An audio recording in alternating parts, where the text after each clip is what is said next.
Entonces, aquel hombre, aquel varón, que era sabio, porque en Daniel estaba la verdadera sabiduría de Dios. ¿Por qué estaba la sabiduría de Dios en Daniel? La sabiduría de Dios estaba en el profeta Daniel, porque él era un hombre entregado, porque él era un varón temeroso, porque era un hombre que se guardaba, porque era un hombre que temía, porque era un hombre de oración y de entrega a Dios. Por eso estaba en Daniel la sabiduría de Dios. Así que algunos hombres que le conocían, que también eran de la fe cristiana, le anunciaron al rey que Daniel podría interpretar su sueño, porque él era varón santo y tenía una relación estrecha con Dios. Así que le anunciaron al rey de aquel reino que este hombre tenía esa sabiduría. Y enterándose de aquello, Daniel comenzó en aquella oración, en aquella búsqueda de Dios, y Dios le dio la respuesta al rey. Así que interpretó todo lo que había soñado el rey. Y siendo así, entonces comenzó a glorificarse ese poder divino que había en Daniel.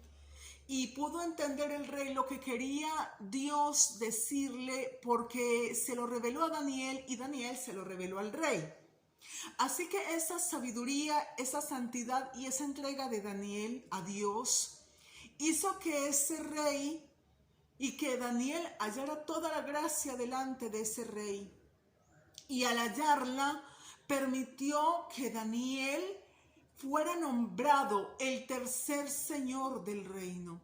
Era un paso firme para Daniel, era un paso importante, era un paso vital, era algo muy grande de parte de Dios y lo sigue siendo ahora, que un pueblo pueda avanzar, que la sabiduría de Dios siga glorificándose, que ese Dios tan vivo y real siga impactando su pueblo. Siga impactando naciones, siga ungiendo reyes, siga viva para sanar, siga viva para liberar, siga viva para salvar. La sabiduría de aquel hombre, la sabiduría que había en Daniel, no era de hombres, era de Dios. La sabiduría que había en él era un trabajo de obediencia, era una trayectoria de una vida de santidad y era el producto de ello. De hecho, lo es por siempre, en cada caso, en cada ocasión. La sabiduría de ellos no es la sabiduría de todos. Porque Dios le ha dado sabiduría al hombre. Y el hombre de por sí, o sea, no voy a decir que un ser humano no es que solamente él era el único sabio. Hay sabiduría de Dios. Dios nos ha dado sabiduría. Pero el hombre cuando se acerca a Dios, cuando entrega la vida a Dios, cuando una persona dedica a Dios la vida, cuando una persona se entrega a Dios, cuando una persona de verdad rinde su vida delante de Dios, Él hace cosas mayores porque puede glorificarse, porque puede manifestarse, porque tiene la libertad que le ha dado esa misma persona. Esa autoridad de Dios se hace manifiesta. Así que toda esa sabiduría de Dios fue derramada en Daniel, toda esa gracia por causa de la obediencia, por causa de que Daniel guardaba los estatutos y ordenanzas de Dios. Amén. Y me llama la atención que esto le sucedió a muchos hombres y que sigue sucediendo hoy. Incluso te puede suceder a ti, me puede suceder a mí, ¿por qué no? Solo que necesitamos ser más santos, más obedientes, necesitamos amar más, necesitamos servir más, necesitamos servir, amar al prójimo. y amar a Dios por encima de todas las cosas. Y Dios podrá glorificarse como lo hizo en Daniel, como lo hizo en Esther.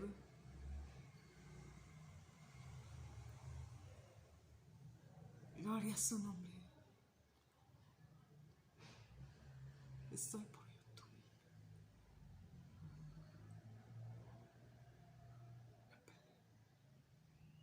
Ese es Dios. Ese es tu Dios. Ese es mi Dios. Tienes un cáncer. Vas a ser sano. Ten fe. Y quiero decirte, ora en el nombre de Jesús. Oremos en el nombre de Jesús. Doblemos rodillas delante de Él. Invoquemos el nombre del Señor.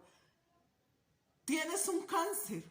Tienes azúcar. Hoy hablé con un chico que me dijo, hermana, tengo azúcar. Tengo azúcar insulínica. Ya soy insulínico. Pero ¿qué es imposible para Dios? Si Él es Dios.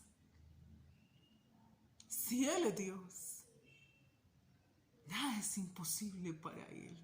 Nada es imposible para Él. Es que estoy grabando una prédica. Estoy predicando.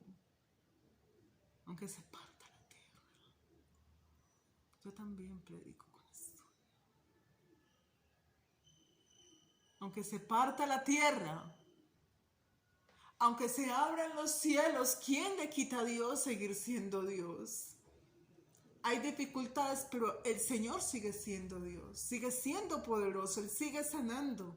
Él allá en San Marcos hizo grandes cosas. En San Juan 5 sanó a ese hombre paralítico, el cual llevaba 38 años con esa enfermedad. Yo fui sana de cáncer. Y Dios me hizo de nuevo. ¿Qué es imposible para Él? Nada es imposible. Así que si tú y yo podemos acercarnos más a Dios, Él puede hacer cosas grandes. Él puede hacer cosas grandes. Él puede hacer algo muy grande. Cosas mayores verás. El Señor dijo, cosas mayores verás. Si lo crees solo porque me viste bajo la higuera, cosas mayores verás. Así que tú y yo tenemos que ver cosas mayores. Pero no por esas cosas mayores vamos a creer, no. Porque la fe es la convicción de las cosas que tú no ves como si tú las vieras. Y creer en Dios y creerle a Él es creer en Él sin verlo como si le viéramos, dijo Juan y dijo el apóstol Pablo. Porque Él es galardonador de los que le temen, de los que le buscan. Él es galardonador, Él es muy poderoso. Él es muy grande, Él es muy sobrenatural, Él es muy grande. Él mueve naciones, Él mueve montañas, Él hace lo que es. Si tú puedes creerlo, para sacarte en victoria, para sacar un pueblo en victoria, para sacar un pueblo grande en victoria. Para sacar un pueblo adelante, un pueblo que tema, un pueblo que clame, un pueblo que obedezca, un pueblo para su gloria y para su honra. ¿Sabes para qué? Para reunirse en el juicio final con este pueblo, para gozarnos por siempre con Él en la eternidad, para gozarnos con Él en su reino por los siglos de los siglos. Amén. Dios te bendiga, gente linda del universo, gente linda de las naciones. Recuerda mi WhatsApp, recuerda mi número 313-638-2726. Bendiciones y les espero de nuevo. Gracias por su tiempo.